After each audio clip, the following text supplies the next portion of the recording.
This week, Dr. Katie will go through adjustment strategies for upper cross syndrome.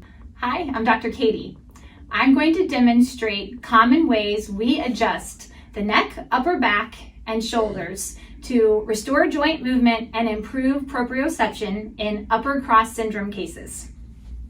Starting with my patient face down, first assessing cervicothoracic range of motion.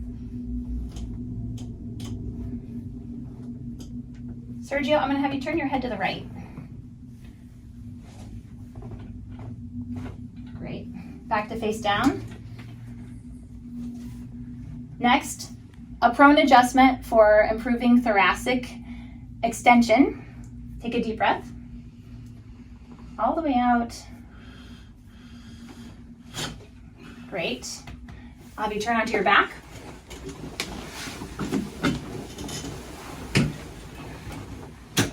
Next, we'll assess cervical range of motion.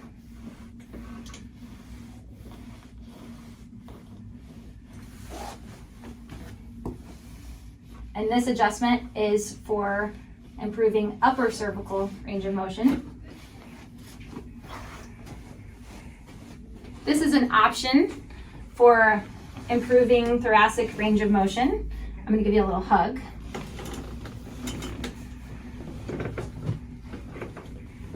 Nice deep breath. Let that breath out. Great. And then this is an option for improving shoulder range of motion.